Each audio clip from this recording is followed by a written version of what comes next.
ஒருவன் ஏற்றுக்கொள்ளப்படுவான். அப்பொழுது 2 பேர் வயலில் இருப்பார்கள். ஒருவன் ஏற்றுக்கொள்ளப்படுவான், ஒருவன் கைவிடப்படுவான். 2 ஸ்திரீகள் இயந்திரம் அரைத்துக் கொண்டிருப்பார்கள். ஒருத்தி ஏற்றுக்கொள்ளப்படுவாள், ஒருத்தி கைவிடப்படுவாள். கர்த்தருடைய நாள் வேறு பிரிக்கும் நாளாக இருக்கும். 2 பேர் வயலில் இருப்பார்கள். வயல் என்பது சுவிசேஷ வித்து விதைக்கப்பட்டிருக்கும் நிலத்தை குறிக்கும். இந்த உலகத்தில் சுவிசேஷம் பிரசங்கிக்கப்பட்டிருக்கிறது. சுவிசேஷம் உலகத்தை 2ஆக பிரிக்கிறது. 2 பிரிவினரில் ஒரு பிரிவினர் சுவிசேஷத்தை ஏற்று இயேசு கிறிஸ்துவை தங்கள் இரட்சகராக விசுவாசிக்கிறார்கள். மற்றொரு பிரிவினர் சுவிசேஷத்தை ஏற்றுக்கொள்ளாமல் இயேசு கிறிஸ்துவை தங்கள் இரட்சகராக விசுவாசியாமல் அழிந்து போகிறார்கள். எருசலேமுக்கு அழிவு வரும்போது எருசலேமில் உள்ள ஜனங்களும் 2 பிரிவாக பிரிக்கப்படுவார்கள். ஒரு பிரிவினர் தேவனுடைய கிருபையையும் அவருடைய தெய்வீக பராமரிப்பையும் பெற்றிருப்பார்கள். மற்றொரு பிரிவினர் தேவனுடைய கிருபையை புறக்கணித்திருப்பார்கள். கர்த்தருடைய பிள்ளைகள் எல்லோருமே இந்த பேரழிவில் இருந்து ரட்சிக்கப்படுவார்கள். கர்த்தருடைய பிள்ளைகளுக்கு வலதுபுறத்தில் 1000 பேரும் இடதுபுறத்தில் 1000 பேரும் அழிந்து போனாலும் இவர்களை ஒரு அழிவும் அணுகாது. இவர்கள் அக்கினியில் இருந்து எடுக்கப்பட்ட கொள்ளிக்கட்டையை போல் இருப்பார்கள். கர்த்தருடைய இரக்கங்களில் அவருடைய பிள்ளைகள் பாதுகாக்கப்படுகிறார்கள். அவர்கள் நிர்மூலமாக இருப்பது கர்த்தருடைய சுத்த கிருபை. இயேசு கிறிஸ்துவின் 2ஆம் வருகையின் போது இந்த பூமியில் உள்ள ஜனங்கள் எல்லாம் 2 பிரிவாக பிரிக்கப்படுவார்கள். இயேசு கிறிஸ்து ஏற்கனவே முன்னறிவித்த பிரகாரமாக வலுவாய் துணிக்கும் எக்கால சத்தத்தோட அவர் தமது தூதர்களை அனுப்புவார்.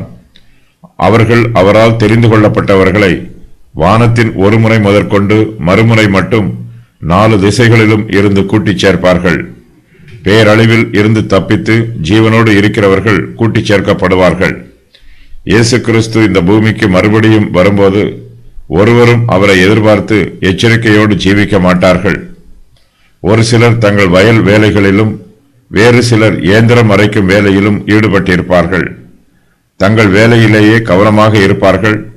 கர்த்தரை குறித்த கரிசனை இவர்களிடத்தில் இராது. கர்த்தரால் தெரிந்து கொள்ளப்பட்டவர்கள் அவருடைய வருகையின் போது ஏற்றுக்கொள்ளப்படுவது கர்த்தருடைய பிள்ளைகளுக்கு ஆறுதலான செய்தியாகும்.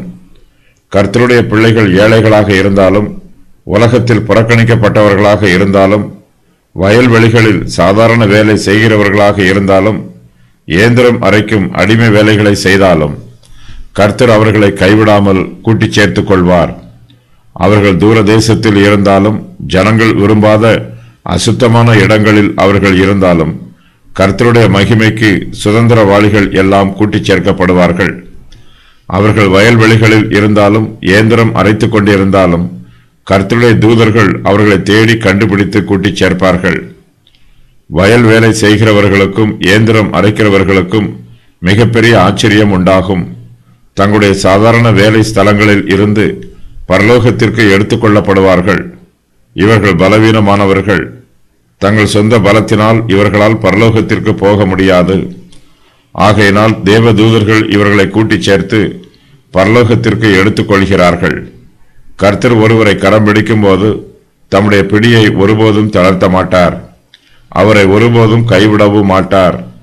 கர்த்தருடைய பிள்ளைகள் எந்த சூழ்நிலையில் இருந்தாலும், எந்த சமுதாயத்தில் வாழ்ந்தாலும், எந்த வேலைகளை செய்தாலும், எந்த ஜனங்களோடு சேர்ந்திருந்தாலும் கர்த்தர் அவர்களை வேறு பிரித்து தம்மோடு சேர்த்துக் கொள்வார். கோதுமையையும் பதரையும் ஒரே களத்தில் வெவ்வேறாக பிரிக்கிறவர் நம்முடைய தேவன். ஆகையினால் கர்த்தருடைய வருகையின் போது அவருடைய உண்மையான பிள்ளைகள் கலங்க வேண்டியதில்லை, சோர்வடைய வேண்டியதில்லை, பயப்பட வேண்டியதில்லை. அவருடைய வருகையை ஆவலோடு எதிர்பார்க்கலாம். அப்பொழுது 2 பேர் வயலில் இருப்பார்கள். ஒருவன் ஏற்றுக்கொள்ளப்படுவான், ஒருவன் கைவிடப்படுவான். அப்பொழுது என்பது சபை எடுத்துக்கொள்ளப்படுவதை குறிக்காது, இயேசு கிறிஸ்துவின் 2ஆம் வருகையை குறிக்கும். ஜலப்பிரளயம் ஜனங்களை அழிப்பது போல இயேசு கிறிஸ்துவின் 2ஆம் வருகையின் போதும் பலர் அழிந்து போவார்கள். அர்மகதோன் யுத்தத்தில் மாண்டு போனவர்களின் சடலங்களை புசிப்பதற்காக கழுகுகள் வட்டமிட்டு கூடி வரும். ஜலப்பிரளயத்தில் எல்லோரும் அழிக்கப்படவில்லை. நோவாவும் அவனுடைய குடும்பத்தாரும் அழிக்கப்படாமல் காப்பாற்றப்பட்டார்கள். அதுபோலவே அர்மகதோன் யுத்தத்தில் எல்லோரும் சங்காரம் பண்ணப்பட மாட்டார்கள். இயேசு கிறிஸ்து பூமியை ஆளுகை செய்யும் போது ஒரு கூட்டம் உயிரோடு வைக்கப்பட்டிருப்பார்கள்.